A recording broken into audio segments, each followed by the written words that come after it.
What's going on, everybody? Welcome into the Slate. Great to have you with us on a Tuesday. We have a lot to get to as it pertains to the NFL and a wild day in the NFL offseason. We did hit a deadline today in the NFL, franchise tag deadline day, but also a couple of whoppers from Aaron Rodgers, his story, and he will be back for another season with the Packers. Is there a contract? We don't know because Aaron has been outspoken on Twitter. No surprises there. And also the trade of Russell Wilson to the Denver Broncos. So we will discuss NFL first. We will get to the NBA. So if you are here for basketball, hang tight. We will discuss the NBA, the slate tonight. Got to keep our eyes on Giannis and what's happening with him as it pertains to potentially seeing him get ruled out. 6-game slate tonight in the NBA. Brendan Glasheen, Matt Meiselman, Shrag here. Good to be back with you guys, the Tuesday crew. As I said in our Slack channel earlier today, I was just trying to be a good citizen, a good coworker, and let Adam Kaufman hang out with his family. So that's why the switches were made to the schedule.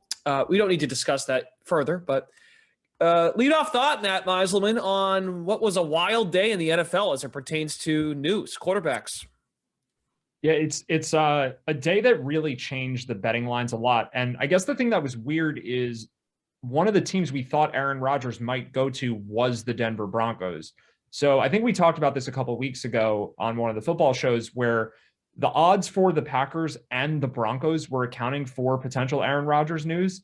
And then we got the Packers news with Rodgers, and then it turned out Russell Wilson was traded to the Broncos. So it was really hard to gauge like what was already priced in, what was already accounted for with both of those scenarios, because I think both teams had their odds skewed in some way based on just speculation about these moves to begin with. But because the Broncos trading for Wilson was so soon after Rodgers signed with the Packers, there wasn't enough time for the Broncos to move way further back in the odds. Like that, I think what was going on is the Broncos were still getting priced up for potentially landing Rodgers, and then they traded for Wilson, which meant that there wasn't as much value on the Broncos as there otherwise could have been, because Denver was only 25-1 to win the Super Bowl when the Wilson trade happened. If this was a definite Drew Lock situation and not a possible Aaron Rodgers going to Denver situation, there's no way they're as low as 25. They might have been 75-1. So I think that people who tried to jump on that situation got the short end of the stick a little bit because they were dealing with a market they didn't fully comprehend all of the moving pieces. I think it was a very confusing day with so many moving pieces for the Broncos. Broncos Super Bowl odds dropped from 25-1 to 12-1. AFC conference odds 12-1 to 7.5-1, and then the AFC West they get cut in half, plus 500 to plus 250. Sharad, what are your thoughts on today? Aaron Rodgers staying for another season, unless am I missing something? Like, did the contract, is that a thing, or is that not a thing? You know what the thing is, like, we live in a world in which it is important to be first with the news for the clicks and the views and the retweets and the engagement. Aaron Rodgers coming out with his little tweet about, oh, the contract might not be signed yet or whatever. Somebody leaked it to whoever broke the news first, and that's what we run with. We live in a world where being first and the engagement is really important. And sure, he's probably going to sign there, and it might be for a long term. It might break the NFL with the biggest contract ever, and might be more than, I don't know. I saw a crazy stat. It was like more than his contract will be more than all but 8 players in NFL history earned in their entire career. So that's pretty wild. But the thing that really stuck out to me with this Russell Wilson trade, forget Aaron Rodgers. He's going to be there. He's going to be, the thing is about what I'm worried about him is at the end of the contract, will he still be the greatness that he is? Like that, sure, you've seen LeBron, you've seen Brady, you've seen all these guys do it, but like all it takes is one hit in the wrong way. He's already broken a shoulder before and whatnot. So I'm a little worried about that contract, but it's the guy, and all these aged stars are proving that age is just a number at this point in training and medical enhancements and all that push forward. But from the perspective of the Broncos, is the AFC West the most difficult division now in the NFL? You have Patrick Mahomes. I would say Herbert is also up there in terms of at least being able to lead his team. The AFC West overall, you add in Russell Wilson to that, who's going to win that division? the Raiders, while they played well, they still showed, okay, hey, we have something here to go on. They technically made the playoffs. So that division is going to be brutal. I feel like that there's something to be had there. And whoever is able to stave off the injuries or win the war of attrition in an 18-game season is going to be the winner in a sense. And it's not going to be just a cakewalk for the Chiefs to take. I think you make a great point about health, and you know what comp we can use is we can use what happened in the NFC West last year. Even, you know, San Francisco, I look at it now too, like look at all they gave up to go up and get Trey Lance. And then you see a move that happens today for the Broncos to go get Russell Wilson. You look back at that and go, what were the Niners thinking giving up that much capital? But that aside, when we looked at the NFC West last offseason, Wilson, San Francisco as a group, we don't single out Garoppolo as a great quarterback, but then we didn't even factor in Arizona and what Kyler could do. And then of course you've got the Rams who won the Super Bowl. So all those things considered, I think you make a good point. Health, crucial. And a lot of folks ruled San Francisco out middle of the season, 3/4 of the way through the season because they weren't healthy and their record was not substantial enough. They were a fringe playoff team. The difference also, you mentioned health, but also that whole concept of beating up on each other. Maybe we do get 3 teams from the AFC West to make the playoffs. But what I wonder is, outside of Denver, because I think Denver's got a pretty legit defense. Yep. What defense, like these defenses can be had. They can be exposed. Whereas I think in the NFC West, Arizona, kind of fluky, I think, by the end of the year, but they had some pieces defensively, pretty legit. San Francisco, when healthy, again, big key to that one. And then, of course, the Rams. Well, keep in mind, too, with the Niners going into next season, they have a lot of contract question marks on that defensive side of the ball. So the only team really elite on defense in the NFC West is the Rams with the lock and basically having the best player in the league. Yep. I agree with you. So at that point, now you're thinking, I think we're going to get a lot of shootouts in this division. We're not going to see as many defenses. So it's a division that could have a lot of high scoring games. It's not exactly the same as what we saw last year with how the NFC West was constructed. Because I think naturally we all think, well, wow, look at all the quarterbacks in that division and the pieces on offense. But there were some pretty good defenses, I thought. I think the depth defensively in the NFC West is better than what we have in the AFC West. So makes for an interesting conversation once we get closer to DFS and full season drafts. Is it crazy to me that the Denver Broncos have the 3rd shortest odds to win the conference? Like, did they just leapfrog everybody based on Russell Wilson? I mean, I know he's a good QB and he has a solid defense, but man, just jumping over everybody. Well, Matt, let's get Matt back in here. Don't you think that's a reaction? I think some of that has to deal with what Stafford just did in Los Angeles and what Brady did with the Bucs 2 years ago. You add the quarterback and you have all the pieces around, you are legitimately a contender. Yeah, I think that the Rams did lay the roadmap for that. But I also think that we just generally see overcorrections when these big trades happen. I mean, again, we talked about this last week. The Nets and the Lakers remained among the title favorites for the majority of the season, and they're finally starting to move back now. The same is true for the Warriors. There's just not that much reason to keep the team at their true odds when you can. If the sportsbook knows that everyone's about to bet on a team, then the incentive is to just make them overvalued because people want to bet on them anyway. It's a fun thing to root for the Broncos now. It's like a new situation for a former star quarterback. So I think that's more of what's going on. I do think you're right that seeing Stafford go to LA, win a Super Bowl his first season with the team, that is giving people an indication that, okay, this is like that. There's an analogy here that is exciting to people. But I also think it's just true that the new trade is always overvalued. That's basically, I think, a pretty general widespread rule. Right. And say they add Von Miller, if they do it, so the Rams go get Stafford, but then what we forget also is during the season, they went out and made more moves to better their chances, to improve their roster. So it's a move to me that indicates Denver's all in. And Chirag brought this up with how good the division is. You're going to run into situations when you play Mahomes twice, Herbert twice. I mean, I know the Raiders here are going to get left out of the discussion, but I think Derek Carr's okay. Like that's a team that could give you a problem. A solid QB. Yeah, they've changed their kind of complexion of their franchise, and after ousting their coach and having a new kind of system in place, I just think that it's sleeping just to say, oh, the Broncos are going to just walk away with this. Mm-hmm. I think the overall message Matt might be delivering as well is maybe you wait here on Denver. You can get some longer odds, right? You wait till the season starts. Folks overreact. I mean, the schedule's yet to come out yet, right? We know their opponents. They're going to play Kansas City twice, but maybe they put Denver. Well, they won't be the opening night game. That'll be the Rams. But say Sunday Night Football is Denver, Kansas City, and I don't know. What if KC blows them out by 3 touchdowns, right? If everyone freaks out and overreacts, right? That's when you get a better number and think about waiting.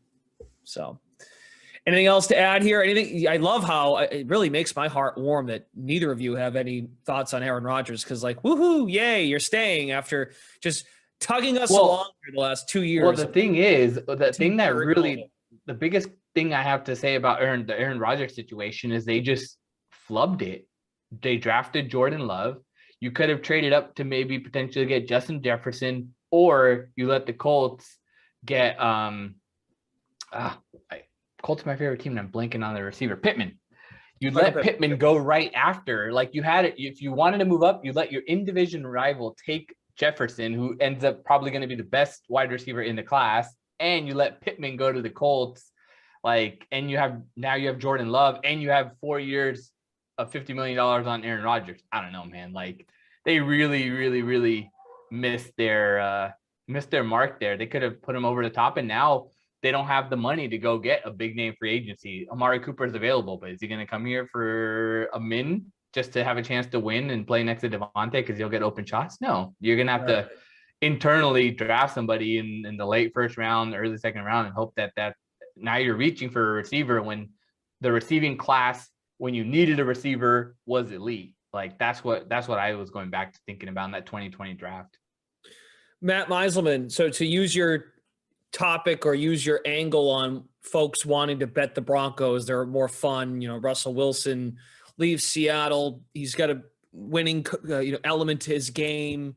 Sorry, Aaron Rodgers lately has not had a winning element to his game, and yet they're the favorites to come out of the NFC. So is the market trying to basically urge folks to get in on the Packers, or is that about right? Like, should they be the favorites coming out of the NFC?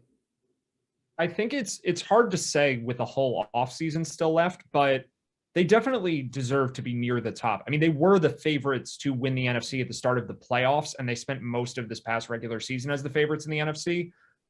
So I think maybe you could argue that the Rams are better, but I don't know who else you would place ahead of them. Like, they certainly belong in the top 2.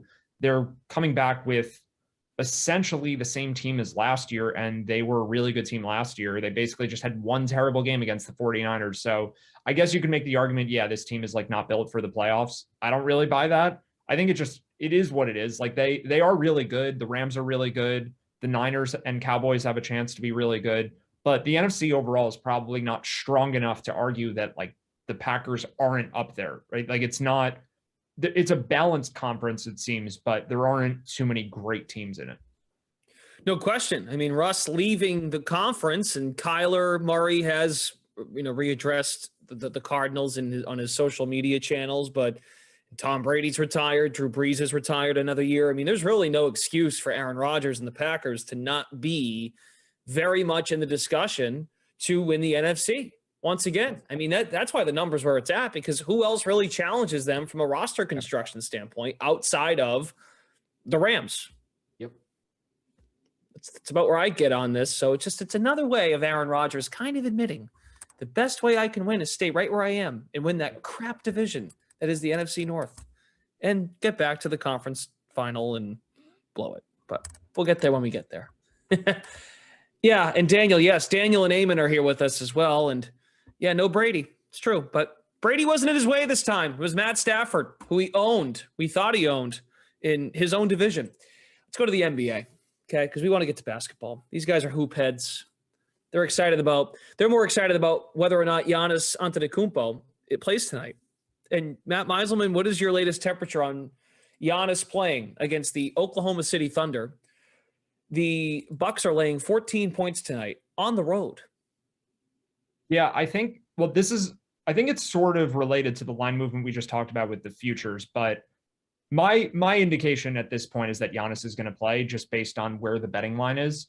Like, we actually saw the Bucks move from minus 14.5 back to only minus 13 this morning.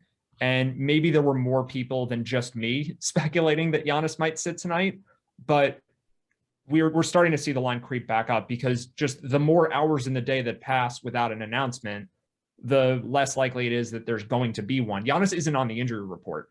This is just pure speculation that he will rest tonight, because the Bucks just had 2 big wins. Their last 2 games were over the Suns and the Bulls. The Bulls in particular were a big one for the division, in the Central Division. And the game before that, they beat the Heat. So this one against Oklahoma City has no potential impact on the standings, as far as the opponent is concerned. And the Bucks play tomorrow against the Atlanta Hawks. So I think a lot of people, well, especially me, we're just hoping that maybe this could be a Giannis rest game and it creates some betting value. But at this point, there's nothing. So it's an 8 o'clock start. Maybe we get something closer to game time. There was a situation earlier this season where the Bucks had a game in Toronto, and the first word that we got of a Giannis potential rest came when the starting lineup appeared on the scoreboard in the stadium without Giannis's name listed on it. They just said nothing. And then when they put up the starters in the stadium, it had someone else and Giannis wasn't there. So there at least is one example of a precedent for them to do this, where they just say nothing and then he ends up getting ruled out close to the game. So maybe we get that. But at this point, I think it's more likely than not that he'll play tonight. And maybe the Bucks don't really care that much about the Hawks and they'll sit him tomorrow. But Giannis does tend to rest a lot of back-to-backs. So I would be surprised to see him play in both of these games. When was Giannis' last rest situation in a back-to-back? Do you know? He rested a home game against Sacramento. That was during the NFL playoffs. And I'm blanking, but there was one more after that. How does he remember that? I'm always paying attention to star players resting. This is my entire life. This is what I do. Yeah.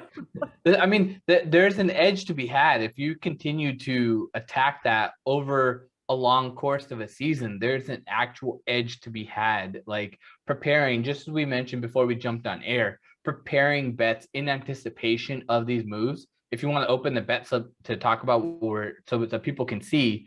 So the idea here is that be ready with the sportsbook open, with the potential bets already ready to roll. So if Giannis gets ruled out, what do you want to attack? The Thunder, plus 14. Also, Drew Holiday, Chris Middleton, Bobby Portis. All these players are going to be having to go over their numbers in an easy matchup. So the best way to attack it is potentially be ready, have the bets ready to go in your account so that you can just boom, boom, boom, boom, boom, hit them, because that's what we saw potentially in this scenario, why the line has moved the way it is and why we think about things the way that we play. And also, if you think about other games, like where are the other opportunities for star players to sit on tonight's slate? And there really aren't any. So, I mean, maybe you see John Morant maybe randomly sit, but I don't see it. He only will sit if he's injured. So I think this is the biggest spot with the double-digit spread to be ready for. Yeah, I think Brandon Ingram definitely has a good chance to sit out, but I don't consider Brandon Ingram to be a star player. I think he's a really good fantasy player, and he's a starting caliber NBA basketball player, but his defense is lacking. He's not great at offense. He's good at offense. I don't think we see Ingram move the point spread all that much, whether he's in or out. Maybe the total, which has actually already dropped 3 points since he got downgraded to questionable earlier today. The total was 231.5 for that game, 229, so 2 points lower than it was. And maybe it drops another point or two if he's out, because Ingram is good at offense and not so good at defense. And the game should be a little lower scoring without him. But that's far less impactful than anything to do with Giannis. The only player who I think would benefit substantially there is, I think, Devontae Graham, who would move into the starting lineup for Ingram theoretically. But there are other games on the schedule tonight that I think are super intriguing, just given the line movement of them and also just how heavy the public is on two teams in particular. So to me, like the Nets and the Cavaliers are two of the most overvalued teams for their games that we've seen all season. The difference is, though, that the Nets opened at -2.5, and the line's been bet up to 4.5. So for whatever reason, the public betting there, I think, is strong enough that it hasn't seen a correction the other way. The line has wavered a bit back and forth throughout the day, but the general trend is the line is moving towards the Nets. And I think what we can gather there is there's just enough money coming in on the Nets that even if sharps are on the other side, or at least in theory, I kind of just assume that sharp bettors like the Hornets tonight. Maybe I'm biased because I like the Hornets tonight, but I think that there's just enough money on the Nets that the line is still being pushed that way. But with the Cavs and Pacers, the line actually opened 4.5 there and has come down to 2.5. And in that one, even though it's the same situation, the public is all over Cleveland in that game too, because no one in their right mind ever bets on Indiana. Chirag will tell you that also. This is our favorite team to be involved with throughout the season. The Pacers never seem to do what they're supposed to do.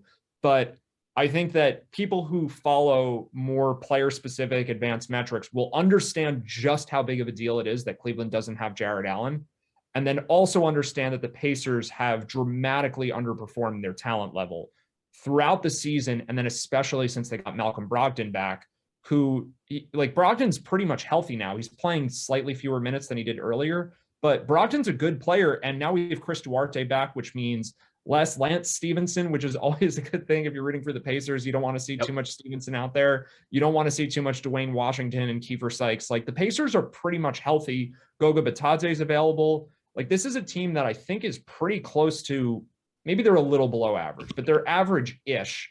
And the Cavs without Jared Allen and still without Karis LeVert, I don't even know if they're better than the Pacers right now, honestly. So that line movement, I think you're getting a ton of sharp action on the Pacers, and that's why that one has gone the other way, despite the fact that everyone's betting Cleveland tonight. Yeah, Brogdon's up over 35 minutes in each of his last 3 games. So he's back to a normal workload, and he's been pretty good as a DFS guy. At least the 2 of the last 3, he's been up over 40 points. But that salary is starting to creep up. He's up at 7,800 for tonight. Yeah, I mean, the angle on the Nets is just what? You know, the time is ticking, right? You know, too little, is it too little, too late? Or do they have a run in them and they're on the road, so Kyrie will be available? Yeah, I mean, I think that's why the public's on the Nets. They're like, oh, they got to get it right? They just lost a tough game to the Celtics, day game, on the road. Maybe they turn a corner. I'm not necessarily sold on it, but these are 2 play-in teams. That is true. Yeah, well, that's worth mentioning too. The Hornets have a ton to play for also. Like, these teams are essentially tied in the standings. Whatever the Nets have motivation-wise, the Hornets have just as much motivation to win this game. Like, they're right in the same position. So I think, people are, for whatever reason, buying the Nets motivation more than the Hornets motivation. Maybe they're just more of a talked about in the limelight team, and the Hornets are not. People just don't care as much. They have Durant and they don't. Yes, and they have Kyrie and the Hornets don't. And LaMelo Ball is a big name, but he's not. You can't compare him in terms of name value to Durant and Irving. So I think that's part of it. And then also, like, people saw the Nets play a very competitive game in Boston on national TV on Sunday. And I think the takeaway for a lot of people from that game was the Nets looked really good against what we now can all agree is a really good Celtics team. But I think a lot of people saw that game and think the Nets are moving in the right direction. And I don't dispute any of that really, but I think the same is true for the Hornets. I think the Hornets have been a lot better lately. Hornets have a ton to play for, and they're at home here. I think people are overreacting to the Nets and just not accounting for the same things on the Hornets side. Yeah, Hornets have won 2 in a row. They're playing better out of the All-Star break. There's a sense of urgency with their spot in the East. And yes, Matt Meiselman, that is not why I've avoided this show the last 2 weeks, but the Celtics, maybe I should, because the Celtics are playing better. And you kept telling me that they're going to get there. And I was doing it for you. You're the Celtics fan. I'm just I don't know what. The G League team. See, the G League team has actually taken a little bit of a hit since the pro team got really good, but that makes sense because they lost some guys because of Derek White. Anyway, here's something that's interesting. Chirag, if you want to weigh in too, the other team in LA, the LA Clippers, who maybe shouldn't be now known as the other team because the other LA team is just, but we won't say their name.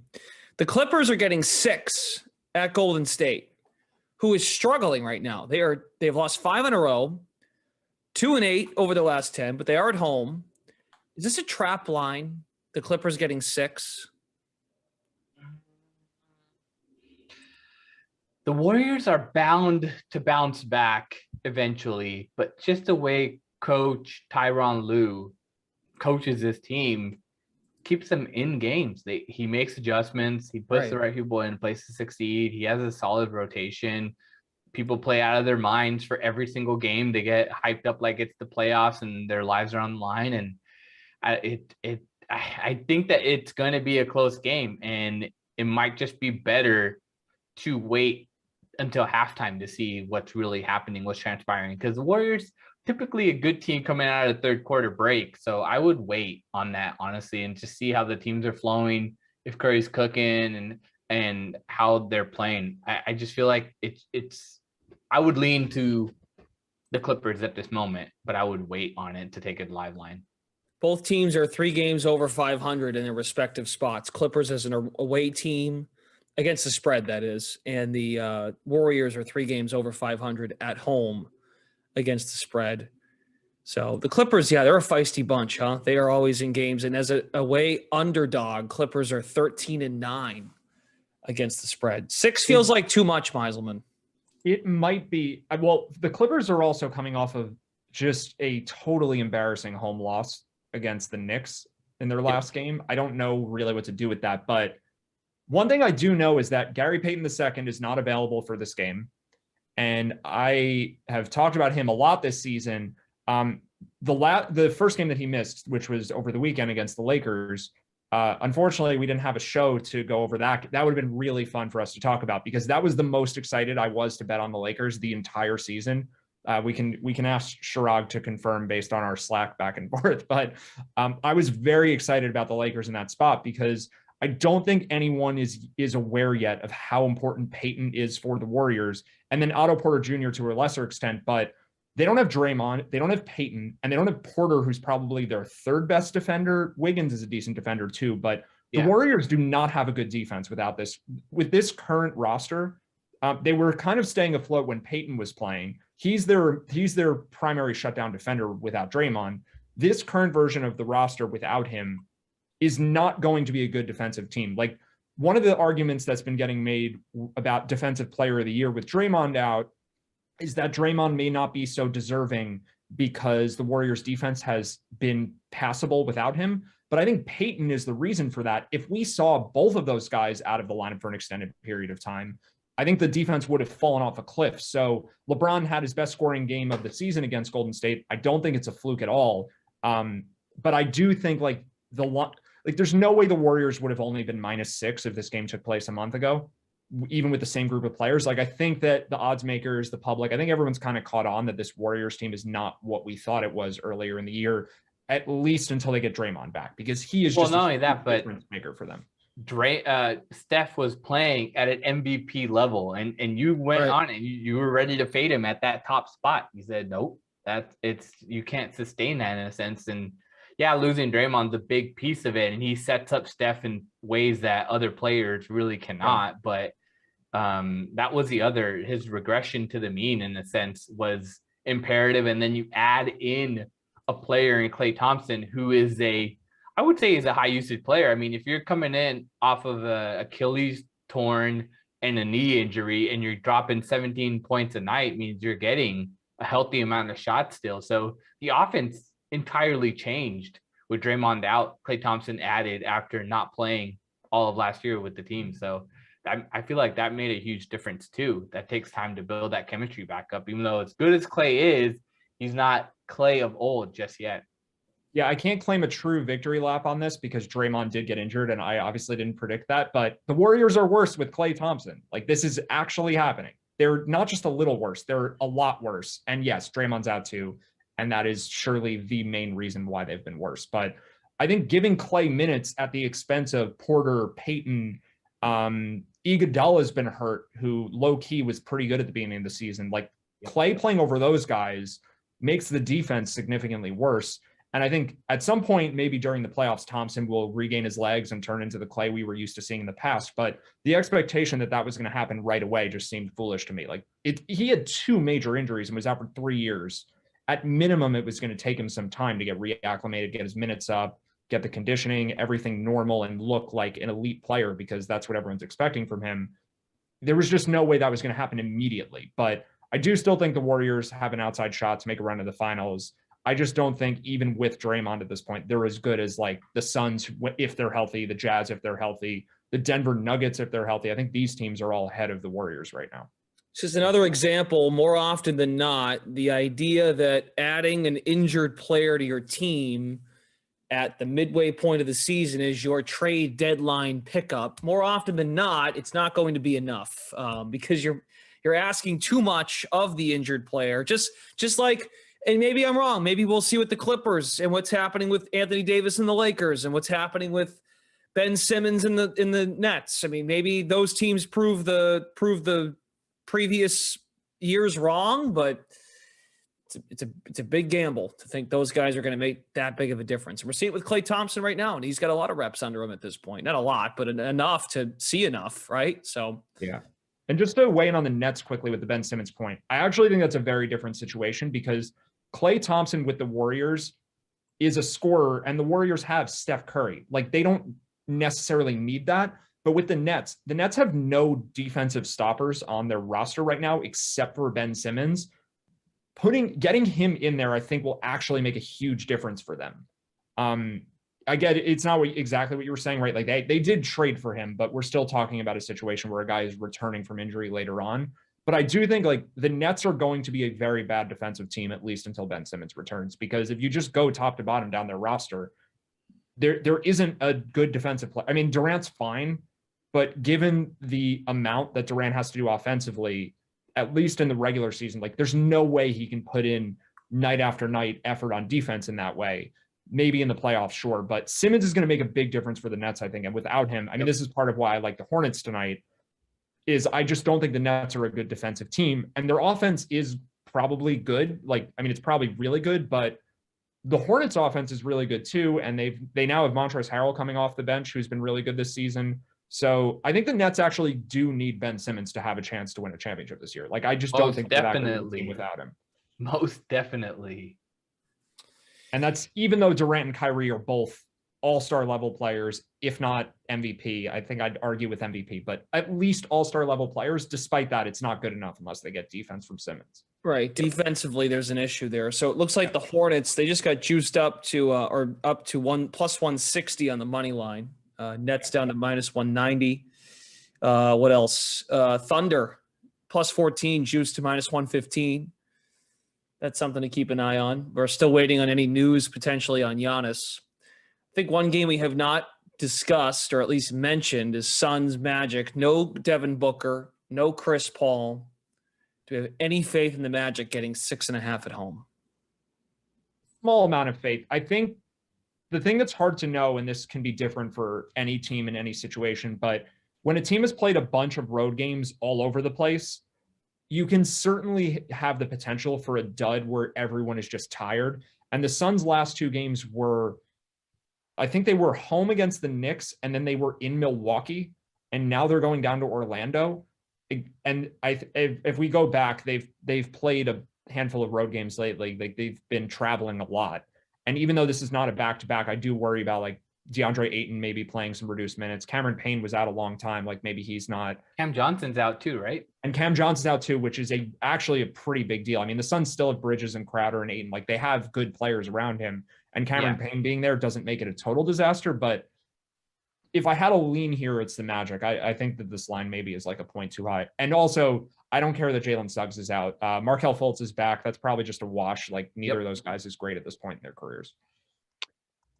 All right, very good. What else you guys want to add before we get going here? We got to wrap it up. But anything futures related? How about daily fantasy? We haven't really gotten into the DFS world yet, but I guess let me put it to you this way: Meiselman and Sherrod, if indeed Giannis plays, there's 2 different approaches, right? If he plays, if he doesn't play. If he plays, do you still consider, well, Milwaukee could blow them out and he's not going to give you full value?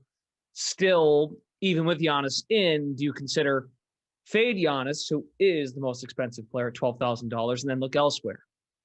Yeah. Just to clarify something quickly, and then I'll let Shrag weigh in. No one else thinks Giannis is resting besides the people on this show, I think, at this point. Like, this is total speculation on our parts. I think he's probably going to play, and if he does get ruled out, let's say after lock, like that'll be out of nowhere. So that element, it's not like one of those, well, he was questionable, and now if you play him, it's the contrarian move. For blowout reasons, sure, keep in mind, no one else is expecting. If the Bucks get out to a double-digit 15 or 20-point lead in the third quarter, the Thunder are probably not fighting back, and Milwaukee will rest Giannis on the first leg of a back-to-back to say, hey, look, if you're playing tomorrow night too, we need you tomorrow night. Take the fourth quarter off. Like, that's a possibility in the range of outcomes for tonight's game. So you might not get a full allotment of minutes. I just think that LaMelo Ball is the most underpriced superstar on this slate, and I think he has a chance to at least score 50 tonight. 50 fantasy points, not 50 real points. Yeah, I definitely think it's a good call to attack the Nets defense, because I mean, it does have a really high total, so it's not like he's going to be totally off the board and no one's playing him. But yeah, 240. The Nets defense is, I think, just based on where the point spread is, I think the Nets defense is definitely worse than just about anyone realizes right now. Yep. Any other players you'd like to attack in that game, Sharad, besides LaMelo Ball? I mean, the thing is, like, everybody is priced up fairly. Like Terry Rozier coming off 2 50-point games, dropping almost 50 points in 4 of his last 5, like at 8,200, you're basically asking for 50 points. Miles Bridges, 7,900. You basically need 45 to 50 points. And yeah, he's doing that, but he's been cold lately. And I don't trust Kelly Oubre shooting. And we have match favorite player in Harrell, 5,300. His minutes are not a lock. So I just think that the safest option is going to LaMelo Ball, because he has triple-double upside. So he gives you those fantasy bonuses. His usage has been over 30% in 4 of the last 5. So he's actually taken the time to score now. He brings defensive stats, and in a game where you could see turnovers, you have the chance for him to break out and fast break, get easy shots. I just think that he sets up the best here, because he's not reliant as, Terry. If Terry's not hitting 29, 30 points, like, he's probably going to underperform to his salary expectations. So I think LaMelo is the safest and the only real option that I could take there, because of everybody's salaries being priced up. All right, that makes a lot of sense. So keep that in mind. And even though the total is high, we are not sure that the consistency of the Hornets. While we did mention they've played well out of the break, and while we do like them, we've come to an agreement that the number makes sense in terms of the points they're getting against the Nets at home. A little suspect in terms of who exactly is getting a piece of the pie when it comes to scoring the ball and accumulating fantasy points tonight against the Nets. That is the 7:00 game. There are 6 games tonight on the NBA slate. I think that's it, guys. Anything else? You guys good? Yeah, I think one other quick thing to keep an eye on. The Nets and Hornets game is very important for playoff implications. And I think the Nets, if they lose this game, are definitely in jeopardy of falling to the 9 or 10 seed and ending the regular season there, and then therefore potentially missing the playoffs. So if you can, try to time this, we talked about this with the Philly-Boston game a while back, but keep an eye on where those futures odds are during the game. If one team is up big or something, maybe you want to make a bet on the Nets playoff odds. The Hawks playoff odds too are somewhat affected by what the Nets do. So we actually don't have the Nets there, but you could use that advice however you want it. Maybe you target the Hawks more if the Nets lose, something like that. But just kind of calling out, this is actually a really big game between Brooklyn and Charlotte for playoff seeding. Yep. So right now, to make the playoffs, DK Sportsbook, we do not see the Nets posted. So that makes some sense because of what tonight's game means. But either way, you can check that one tomorrow and see how things have moved, because I would imagine it'll be back up tomorrow after this game. And still, to win the conference, the Brooklyn Nets are the favorite at plus 260. That tells you everything you need to know. There's value on other teams. It's as simple as that. There's value on Boston. other teams. I think Boston's still undervalued. Yeah, well, I don't know how we've talked about this a lot. I don't know how much more time you can wait on the Celtics. I think if you're playing the waiting game, you might have already waited too long on the Celtics. Yeah, no more waiting game. You just got to take the Celtics now. I know it makes you nervous, Splash, to think how good they might be, and seeing possible basketball games live in June or something. But I think it's real. It's real. They have the depth on their team is I'm all in. what they need. Like Let's they do have it. the pieces. All right, we're all in. I'm glad we established that.